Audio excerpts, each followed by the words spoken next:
ఈరోజు ఈ రాష్ట్ర ముఖ్యమంత్రి జగన్మోహన్ రెడ్డి జీవితంలో అతి ముఖ్యమైన రోజు, అత్యంత సంతోషకరమైన రోజు. ఎందుకు నేను ఈ మాట అంటూ ఉన్నానంటే, జగన్మోహన్ రెడ్డి గారు ఆయన పైన ఉన్నటువంటి 11 సిబిఐ కేసులకు సంబంధించి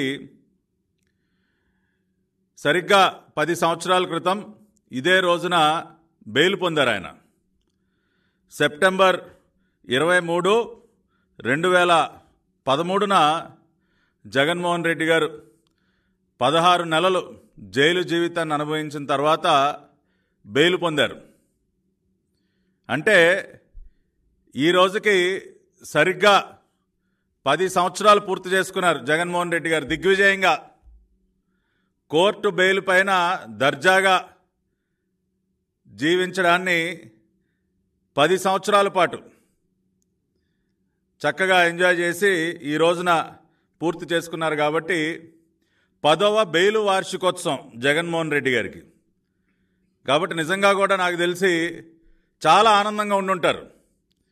ఎందుకంటే దేశ చరిత్రలో నాకు తెలిసి మరే ఇతర నేరస్తుడు, అది ఆర్థికపరమైనటువంటి అంశాల్లో కానివ్వండి, లేదంటే ఇంకా ఇతరత్ర రకరకాలైనటువంటి కేసులు ఎదుర్కొంటున్నటువంటి నిందితులు ఎవరైనా కూడా ఇన్ని సంవత్సరాలు దిగ్విజయంగా బెయిల్ పైన జీవించి ఉండరు.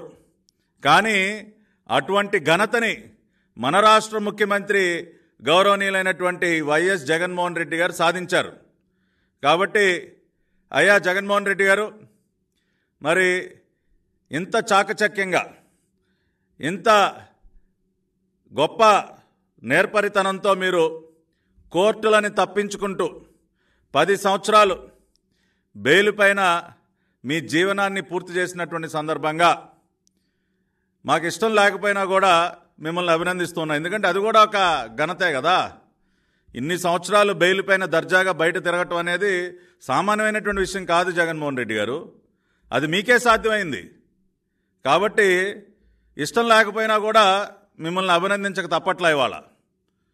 It is a very rare achievement mister Jaganmohan Reddy.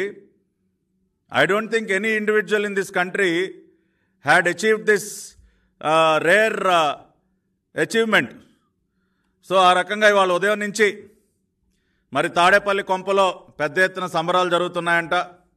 ఉదయాన్నే భారతిరెడ్డి గారు మంచి పాయసం వండించి ఇంట్లో మరి అందరికి వచ్చిన వారందరికీ పాయసం సర్వ్ చేస్తూ ఉన్నారంట.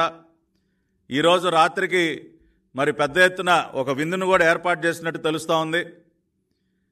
మరి ఒక రకంగా ఈ శాసనసభ సమావేశాలు కూడా ఈ 5 రోజుల పాటు పెట్టడానికి ఒక కారణం కూడా ఇదే అని చెప్తా ఉన్నారు. ఇప్పుడు శాసనసభ సమావేశాలు పెడితే అందరూ అందుబాటులో ఉంటారు కదా. ఈ ఎమ్మెల్యేలు కానీ అధికారులు కానీ అందరూ కూడా అందుబాటులో ఉంటారు. చక్కగా వీళ్ళు ఇన్వైట్ చేయగానే రావడానికి కూడా ఈజీగా ఉంటుంది.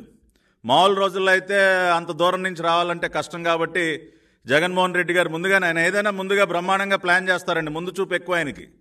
ఆయన ముందుగానే రేపు సెప్టెంబర్ 23 నా 10th యానివర్సరీ ఉంది కదా, బెయిల్ యానివర్సరీ, ఆ డేట్ కోయిన్సైడ్ అయ్యేటట్టు కొంచెం అసెంబ్లీ సెషన్స్ పెట్టండి, అప్పుడైతే అందరూ అందుబాటులో ఉంటారు, చక్కగా మంచి దావత్ ఇద్దాం మన తాడేపల్లి ప్యాలెస్లో అని చెప్పి ఆ రకంగా కూడా మరి జగన్మోహన్ రెడ్డి గారు ఈ డేట్ని ఫిక్స్ చేసినట్టు కూడా తెలుస్తోంది. ఏదేమైనా జగన్మోహన్ రెడ్డి గారు, మీరు సాధించినటువంటి ఈ ఘనకార్యం ఏదైతే ఉందో మరి ఇంకా కూడా దీన్ని ప్రపంచం మొత్తం తెలియజేయడానికి తెలుగుదేశం పార్టీ పక్షాన మిమ్మల్ని కేవలం అభినందించడమే కాకుండా మీ పక్షాన ఇండియా బుక్ ఆఫ్ రికార్డ్స్ కూడా మేము అప్లికేషన్ పెట్టాం సార్. ఎందుకంటే yes, it has to be certified mister Jaganmohan Reddy. ఖచ్చితంగా మీకు రికార్డు సర్టిఫికేట్ ఇవ్వాలి. సామాన్యమైన విషయమా సార్ ఇది? 10 సంవత్సరాలు కోర్టుని తప్పించుకుని తిరగటం అనేది సామాన్యమైనటువంటి విషయమా?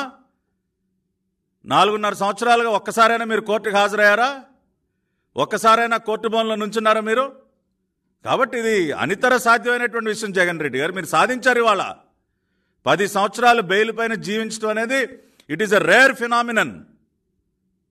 ఆ రోజున మీరు చూసినట్లయితే సెప్టెంబర్ 23, 2013న వచ్చినటువంటి వార్తలు, ఎంతటి చిక్కటి చిరునవ్వుతో మీరు జైలు నుంచి బయటకు వచ్చారో జాతీయ దినపత్రికల్లో వచ్చినటువంటి వార్తలు సెప్టెంబర్ 23, 2013న. కాబట్టి 10 సంవత్సరాలు పూర్తి చేసుకున్నటువంటి